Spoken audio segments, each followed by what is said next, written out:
What's going on, all you quantum maniacs out there?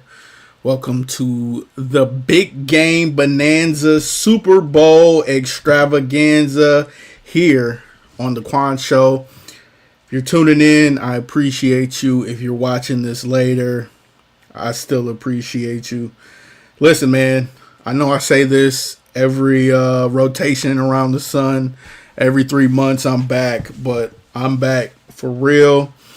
They are saying that there are no more DEI jobs, and if I don't make some money soon, I'm going to DIE. So let's get back to business. Today is the Super Bowl, or actually, it's Kid Rock versus Bad Bunny Day with all this stupid shit we got going on.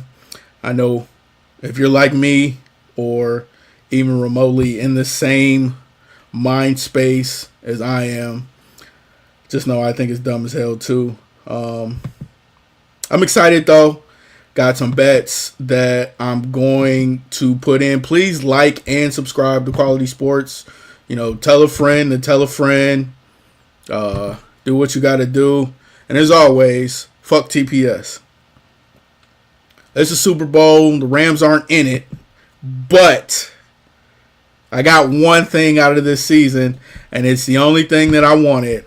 I got my Matthew Stafford MVP bet. Was all over it. Couldn't be any more all over it. I called it back in September when it was 20-1. I bet it a few times in November, October as the season winded down, and I've been stacking. I'm really excited about, the Matthew Stafford MVP bet was my first bet on Last Word Cheetah. So, I've come a long way. I'm actually getting better at betting. And since I bet that, since I won, we're going to play my favorite game show.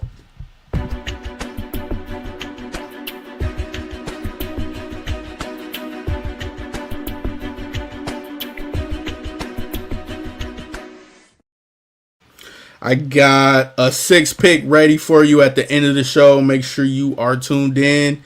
Please like and subscribe. Down to business. We are doing. I gotta go full force with this Quantathon thing, man.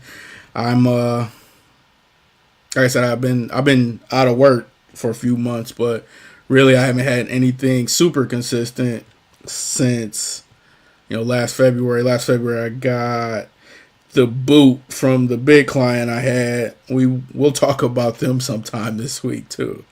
But I'm going full-fledged with this Quantathon.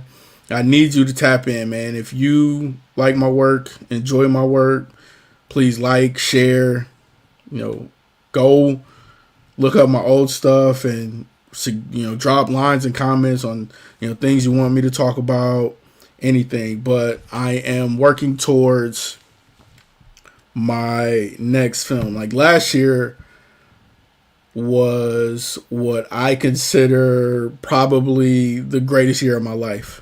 In January of 2025, I had my second showing of my feature film, The Beast of Final Fight, in Butler, PA, and it went well. It went well enough to catch a few people's attention, and we got we got a sales agent, and it's been in some places. It's been in France. It's been at Cannes. It was supposedly at Sundance the last week or so. In the booth. Nothing. Not a part of the festival, which we hope happens next year.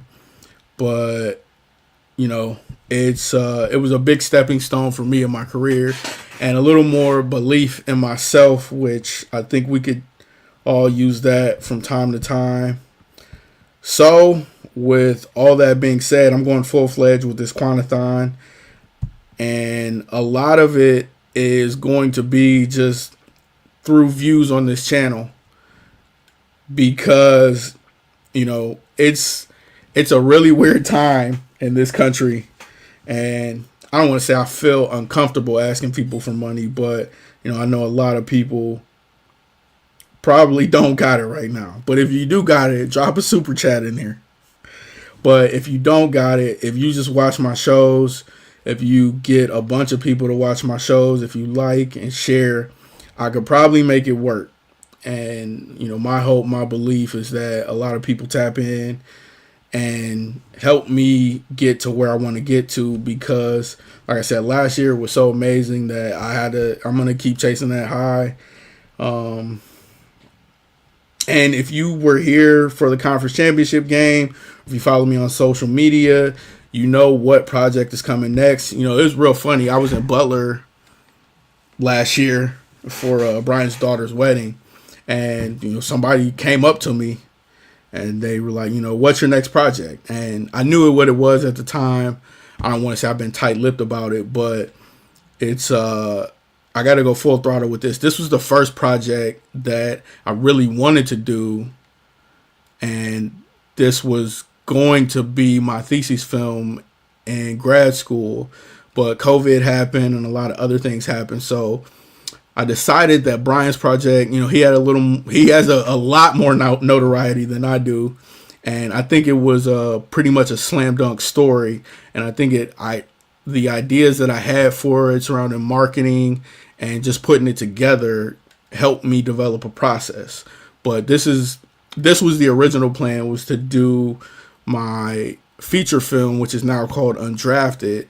It was Profile, which was my mini documentary that I did on myself. So I'm going to take that and use it as research to kind of build a narrative around what it takes to get to the highest level of football. Now, I failed, but I have loads of experience.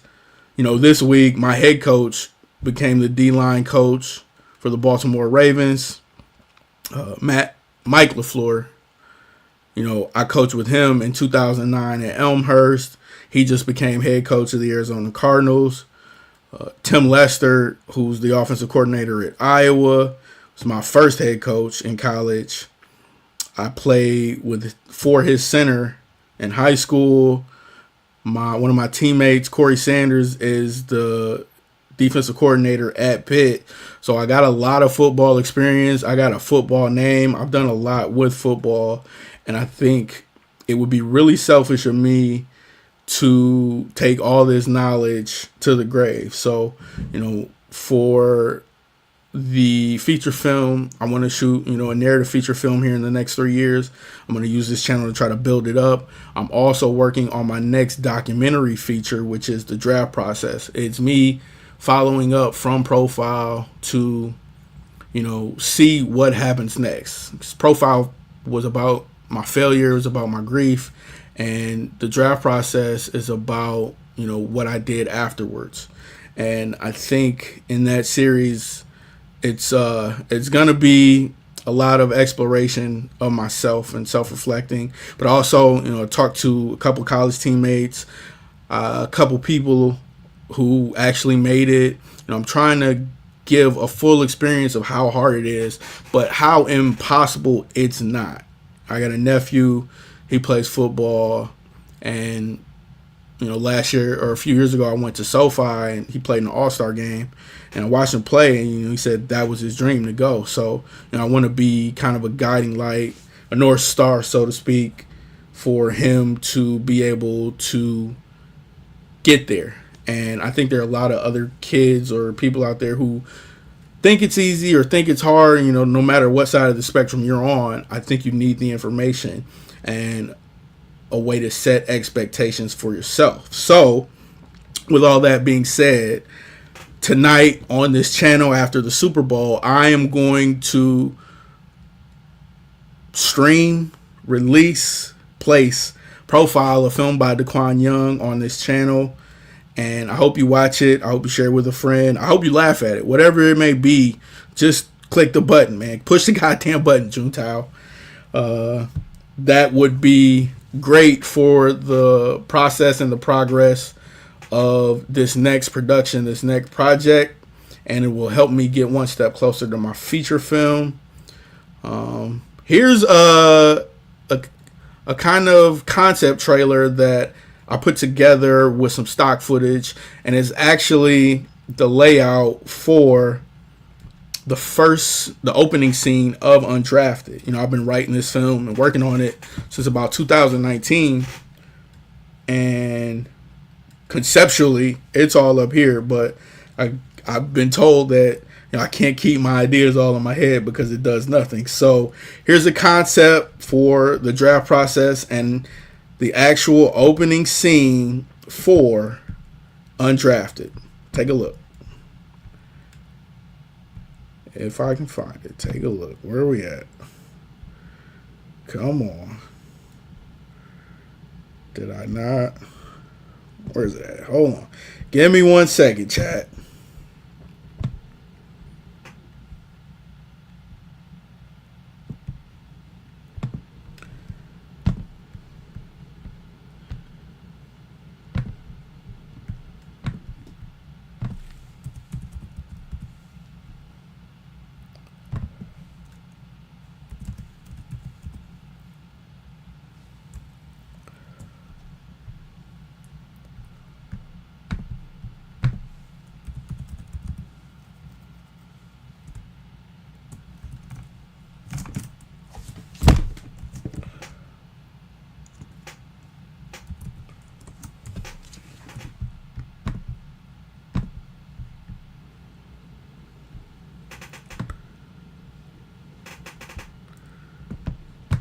All right, we'll get back to that. I'll find it, but we got to get back to that. Let's get back to business. Yeah, we're going with the Quanathon. Actually, let's pivot. Now, if you want to enjoy the game and make a little money in the process, here's some betting tips for you. But please remember, the only way to gamble responsibly is to win.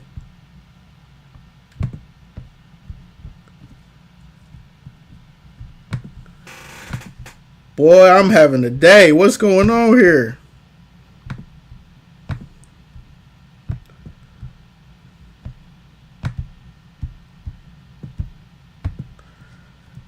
Push the button.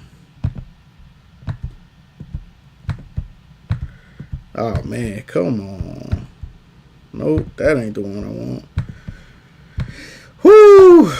How's everybody? Is anybody in here? How's everybody doing out there, man?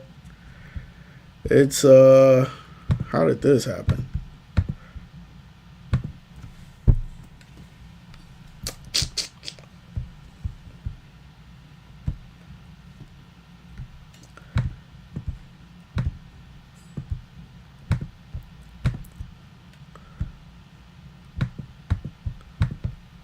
This is crazy.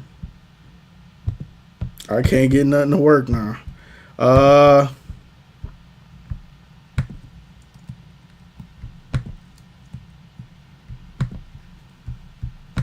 What the heezy?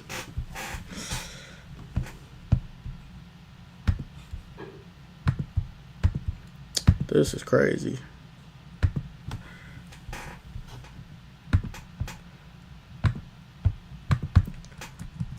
Nothing will literally won't work. Let's try something here. If you out there, apologize for the delay. Get in there.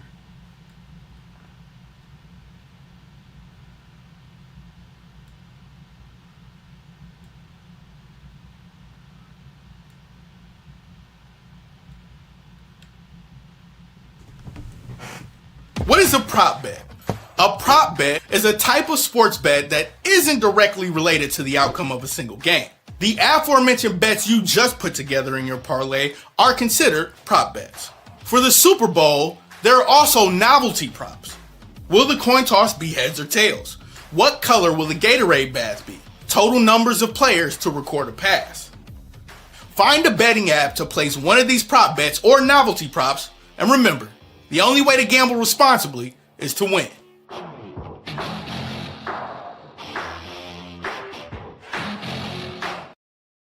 If you are betting out there today, please be safe. Don't be betting no BS. I really like the over 2.5 players to throw a pass in the regular season. Cooper Kupp did throw a pass to somebody. He got intercepted. But we don't care if it gets completed or not. We only care if he attempts it. And I kind of jumped the gun on which one of those to run. So we'll run the other one because this is a parlay. What is a parlay? Now, once you start betting, you'll no doubt hear about what's called a parlay bet. And when you place a parlay, you're making one single bet that's linked to two or more outcomes. To win this bet, all bets included in the parlay must win. A good example of this would be taking Jackson Smith-Njigba and Kenneth Walker to score an anytime touchdown. You can take the individual bets and place them as normal. But what a parlay allows you to do is place both bets as one and get better odds. That means more money, which is way more enticing, right? But the more outcomes you add to the bet, the riskier the bet becomes. Find a website with payout calculators to determine your big money payout. And remember, the only way to gamble responsibly is to win.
That's it, man. That's the concept trailer for my next documentary feature. That's the opening scene of my feature film, Undrafted. Been working on it since 2019. It's a concept, but I think the opening scene is going to set the tone. what I have up here is going to be really good. I learned a lot from last year, that experience, and how unprepared, gestures wildly at everything I am. And this is all like, something that I know. I know that a lot of times I just go out here and wing it and it's worked. And that's not gonna cut it anymore, man. I gotta actually, lock in and get this done, because my next week is crucial. My next 30 days are crucial. My next 3 months are crucial. My next 6 months are crucial. The next year is crucial. Or tomorrow after the Super Bowl, President Trump could just drop the bomb and it would make everybody's life better. But that's neither here nor there. I do got a guest on for the show. Being a Rams fan, being a lifelong Rams fan has served me well. I saw Stafford and the Rams win the Super Bowl in 2021. Came this close this year.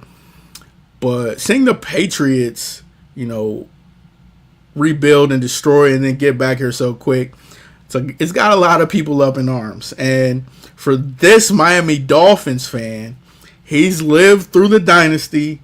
He's lived through the rebuild, the deconstruction, and the Patriots are back in the Super Bowl before the Dolphins, I think, even have won another playoff game, maybe in his lifetime. But this is Brian Marr with a Patriots hater's perspective on them returning to Super Bowl 60. Marth, me on. I wanted to provide the perspective of a Dolphins fan who's lived in New England for the entirety of this crazy Super Bowl run over the past 2 decades. Watching the Patriots in the Super Bowl has become somewhat of a tradition here in New England over the past couple of decades, a bright light in an otherwise cold and dark time of the year. Unless you're like me and you're a Dolphins fan living in New England. Well, your favorite team is more often fighting for a better draft position than a playoff spot. You're forced to watch, front row and center, your rivals become the greatest dynasty of all time. It all started in 2001. You all know the story. Drew Bledsoe, being an idiot, tried to get an extra yard against the Jets and almost died. A 6th-round pick came in and led the Patriots to a playoff appearance. At the time, I'm sure most people thought it was a nice season-long story. Think like Case Keenum with the Vikings in 2017. But it's a story that never really ended. In January of 2022, with the Patriots facing off against the Raiders in the middle of a really crazy blizzard, I watched my hometown team overcome their demons with the help of the refs, of course, and advance to the AFC Championship game. A game that they'd win, in part, thanks to Drew Bledsoe, who filled in for an injured Brady and tossed a touchdown to help New England win 24-17. The lovable losers had made an improbable Super Bowl run, but the clock was about to strike midnight, as they were going up against the greatest show on turf in the St. Louis Rams in Super Bowl 36. Now, we all know what happened. New England shocked the world and became champions, winning on a last-second field goal, capping off a true underdog story. And I mean, I was 9. I was happy for them. They're a team of destiny, something that only comes around once in a blue moon. Unfortunately, this was not just a flash in the pan. They beat the Panthers in Super Bowl 38, and then the Eagles in Super Bowl 39. 3 Super Bowls in 4 years, just a little bit too much for me, and I officially became a hater. In 2007, they went undefeated before losing to the Giants in the Super Bowl, and I nearly got kicked out of a Super Bowl party for wearing my throwback Miami Dolphins jersey and openly cheering for Eli Manning. In 2012, the Giants once again defeated the Patriots in the big game, and that is why Eli Manning is my personal GOAT. In 2015, New England took on the Seattle Seahawks in the Legion of Boom. Of course, this could have continued the trend of heartbreaking losses, but the Seahawks just had to throw the ball at the 1-yard line, so the Patriots got their 4th title. But no big deal, right? Wrong. They were right back in the Super Bowl in 2017. Fortunately, the Falcons jumped out to a huge lead, 28-3, and I assumed they won. I left the Super Bowl party early to beat the traffic. Just kidding. While all the Patriots fans were despondent, I was the lone voice in the room saying that I believe Tom Brady's about to work his dark magic and pull out a really improbable win. I'd just seen him do it too many times before. It was like that one scene in the second season of Squid Game. Played these games before! I said I played these games before! Tom Brady did indeed work his dark magic, and the Patriots won in overtime, capping off the greatest Super Bowl comeback in history, or whatever. Fortunately, Nick Foles, my other GOAT, stopped a three-peat by beating the Patriots in 2018, but then the Rams blew it in 2019 when they just completely forgot how to play offense. 2020 saw former Patriots player Mike Vrabel and the Titans defeat the Patriots in the playoffs and end the dynasty. Wow, Mike Vrabel. What a good guy. Hopefully he doesn't reemerge as an important figure for the Patriots later. From 2021 to 2025, Patriots haters, like myself, were well fed. We got to watch Bill Belichick be exposed as a Tom Brady merchant, and all was well. That was until they fired Belichick, hired Gerard Mayo, and then fired him after one season. And then they hired Mike Vrabel. Damn it, he did come back to be an important figure. Why the hell did the Titans fire him? Second-year quarterback Drake May and Mike Vrabel have led the Patriots back to the Super Bowl, and now I have to deal with the Patriots fans being cocky and arrogant again. While I sit here hoping that the Dolphins, I don't know, sign Malik Willis, it's not fair. So, while the logical part of my brain believes that the Seahawks are the better team and they'll get the win, I'm going to have to pick the Patriots to win the Super Bowl, if for no other reason than it would make me, personally, very upset. So that's probably what's going to happen. Anyways, thanks so much for having me on. I have to go shovel because it never stops snowing in this hellhole that is New England, and Eli Manning forever.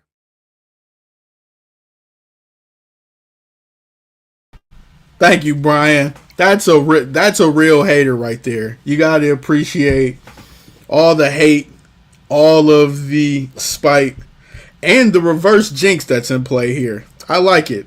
You pick the Patriots because it's going to make you unhappy. Somehow the universe delivers the opposite. I respect it. That's a real hater's perspective of the Patriots returning to the Super Bowl. We're going to wrap this up by playing I Bet. And I like this music.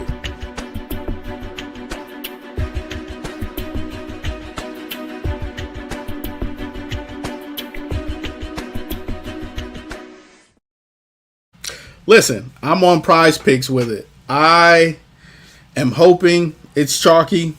I hope that I'm not overextending myself. Jackson Smith and Jigba is minus 105 for an anytime touchdown. They got to listen, man. I hope Christian Gonzalez packed his lunch pail today because he's going to get put to work. Ooh, excuse me. He's going to get put to work. The lines haven't moved at all. I think he's good for, this is Sam Darnold's, main target. I think he had 12 targets in the conference championship game. I don't know if Vrabel's going to double JSN. If that's the case, then it's going to be a Cooper Cup day. I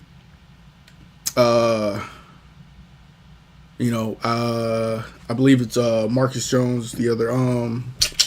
I had it all memorized. Brother, I am having a day. But the Patriots secondary was pretty decent. I've been operating off of old data, so I can't really spew it out. But we got, I think Sam Darnold, man, he's played flawlessly. But that also means he's due. He's played flawlessly, hasn't had a turnover in weeks. That's crazy to even fathom. So we're going with, I think he throws one, man. It's a Super Bowl. It's a lot of nerves. We're looking at 29.5 pass attempts with 20 completions, 21.5 completions. That's the number. Or 20 completions on Prize Picks, excuse me. So, I think it's a Super Bowl. It's nerves. I think Drake May also throws an interception, man. He's had a rough playoffs as well. I think he's going to try to use his legs to scramble and survive the game. And I also like Kenneth Walker on the ground. I think he's minus 175 at FanDuel I've seen. So, that's a high probability. I think they're going to run the ball. It's going to be a low-scoring game according to the total, which It's juiced to the under at 45.5. That's around what I gave out 27-17 on the Dumpster Fire show with Urinating Tree and 5 Points Vid. Shout out to 5 Points Vid and Tree. That's what I'm thinking. I'm thinking, so I don't know if this game is going to be close. Like, Seattle's juice minus 230, and Drake May has run a gauntlet of decent to great to above average defenses, and the Seahawks were historically great according to the numbers. So I think this is going to be a tough one for him in the first half, at least. If he settles in the second half, we may be into a game, but Sam Darnold has been playing. If the Patriots defense can't rattle him, get pressure on him, knock him out the game, whatever it may be, I think it's going to be a tough one for the Patriots to pull out. I'm still sticking with 27-17. That would be an under for the total if you're looking at it that way. But these are my picks for Prize Picks. And that's the show, man. I am going to be back tomorrow. Please watch Profile tonight after the Super Bowl. I have to do this because, like I said, there is no more DI. DI is dead. Woke is dead. So I'm going to have to conjure up some magic and make some money somehow. So I'm hoping I can build a community and talk about my love for feature films and actually making a movie. This is still a sports channel, but I'm building the Quality Network. If you see this, please subscribe on YouTube to Quality TV. Follow Quality TV. Subscribe on YouTube to Quality Films. Subscribe. Follow Quality Films on all social media. Quality with a W.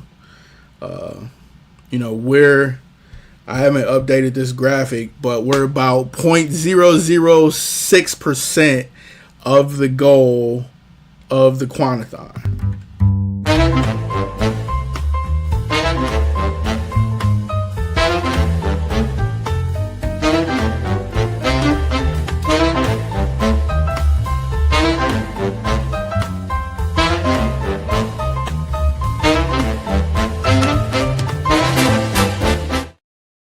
I got a lot more stuff coming out, a lot more stuff to do. Thank you guys for watching, tuning in. Enjoy the Super Bowl, and I'll see you tomorrow, Quantum Maniacs.